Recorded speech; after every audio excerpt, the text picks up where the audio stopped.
situation. Now I'm going to discuss how we would look for a new law. In general, we look for a new law by the following process. First, we guess it. Then we well, don't laugh, that's really true. Then we compute the consequences of the guess to see what, if this is right, if this law that we guessed is right, we see what it would imply, and then we compare those computation results to nature, or we say compare to experiment or experience, compare it directly with observation to see if it works. If it disagrees with experiment, it's wrong. In that simple statement is the key to science. It doesn't make a difference how beautiful your guess is, it doesn't make a difference how smart you are who made the guess, or what his name is. If it disagrees with experiment, it's wrong. That's all there is to it. It's therefore not unscientific to take a guess, although many people who are not in science think it is. For instance, I had a conversation about flying saucers some years ago with laymen. Because I'm scientific, I know all about flying saucers. So I said, I don't think there are flying saucers. So my antagonist said, is it impossible that there are flying saucers? Can you prove that it's impossible? I said, no, I can't prove it's impossible. It's just very unlikely.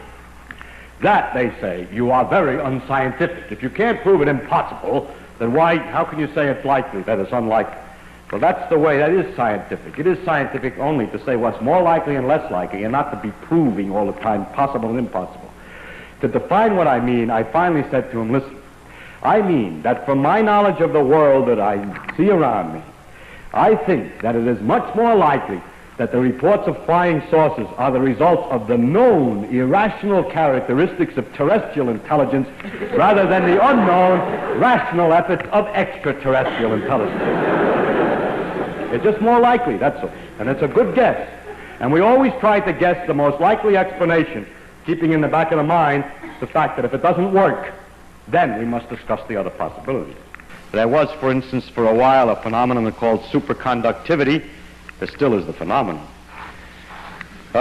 which is that metals conduct electricity without resistance at low temperatures, and it was not at first obvious that this was a consequence of the known laws with these particles, but it turns out that it has been thought through carefully enough, and it's seen, in fact, to be a consequence of known laws.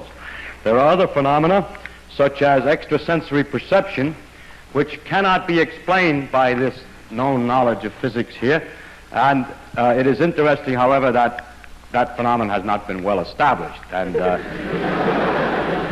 that we cannot guarantee that it's there.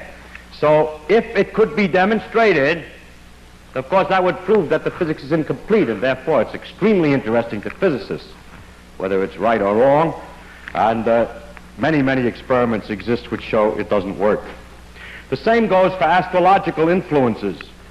If it were true that the stars could affect the day that it was good to go to the dentist, then, as in America we have that kind of astrology, then it would be wrong, the physics theory would be wrong, because there's no mechanism understandable in principle from these things that would make it go. And that's the reason that there's some skepticism among scientists with regard to those ideas. Now you see, of course, that with this method we can disprove any definite theory. If you have a definite theory, a real guess from which you can really compute consequences which could be compared to experiment, then in principle we can get rid of any theory. We can always prove any definite theory wrong. Notice, however, we never prove it right.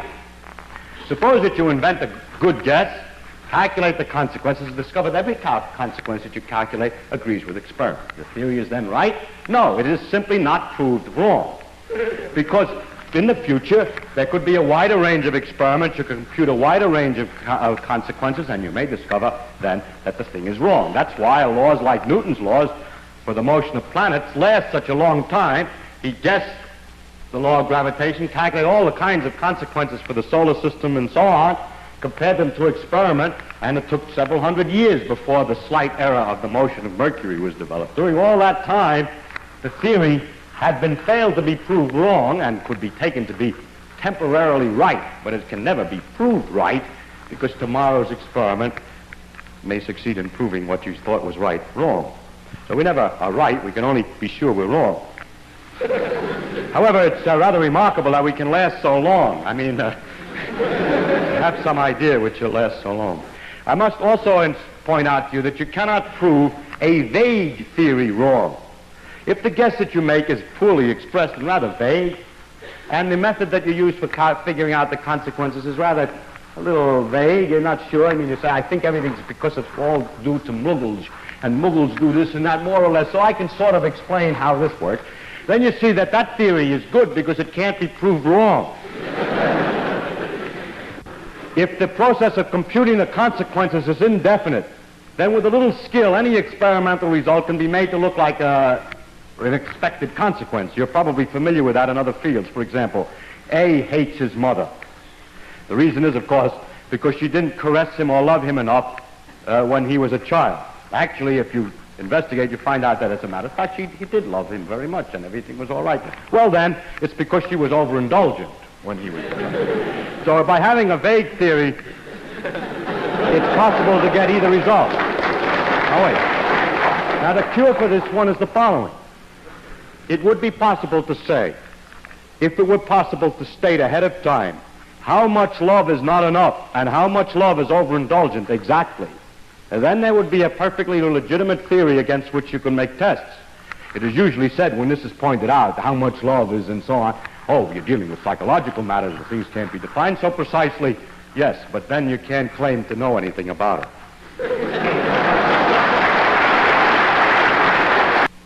Now, I want to concentrate from now on, because I'm a theoretical physicist, I'm more delighted with this end of the problem, as to what goes or how do you make the guesses. Now, it's strictly, as I said before, not of any importance where the guess comes from. It's only important that it should agree with experiment, and that it should be definite as definite as possible. What you say then is very simple. We've set up a machine, a great computing machine, which has a random wheel in it that makes a succession of guesses. And each time it guesses a hypothesis about how nature should work, computes immediately the consequences, and makes a comparison to a list of experimental results that it has at the other end. In other words, guessing is a dumb man's job. Actually, it's quite the opposite, and I will try to explain why. The first problem is how to start. You see, I'll start with all the known principles, but the principles that are all known are inconsistent with each other. So something has to be removed. So we get a lot of letters from people. We're always getting letters from people who are insisting that we ought to make holes in our guesses as follows. You see, you make a hole to make room for a new guess. Somebody says to you, people always say space is continuous, but how do you know when you get to a small enough dimension that there really are enough points in between? It isn't just a lot of dots separated by little distances. Or they say, you know those quantum mechanical amplitudes that you told me about, they're so complicated and absurd. What makes you think those are right? Maybe they aren't right. I get a lot of letters with such content, but I must say that such remarks are perfectly obvious and are perfectly clear to anybody who's working on this problem, and it doesn't do any good to point this out. The problem is not what might be wrong, but what might be substituted precisely in place of it. If you say anything precise, for example, in the case of a continuous space, suppose the precise proposition is that space really consists of a series of dots only, and the space between them doesn't mean anything, and the dots are in a cubic array. Then we can prove that immediately is wrong. That doesn't work. You see, the problem is not to change or to say something might be wrong, but to replace it by something, and that is not so easy. As soon as any real, definite idea is substituted, it becomes almost immediately apparent that it doesn't work. Secondly, there's an infinite number of possibilities of these simple types. It's something like this. You're sitting working very hard. You've worked for a long time trying to open a safe. And some Joe comes along who doesn't know anything about what you're doing or anything except that you're trying to open a safe. He says, why don't you try the combination 10, 20, 30? Because you're busy. You're trying a lot of things. Maybe you already tried 10, 20, 30. Maybe you know that the middle number is already 32 and not 20.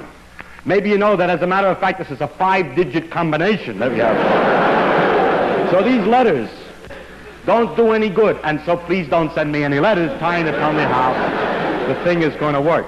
I read them to make sure that I haven't already thought of that. But it takes too long to answer them because I usually in the class try 10, 20, 30.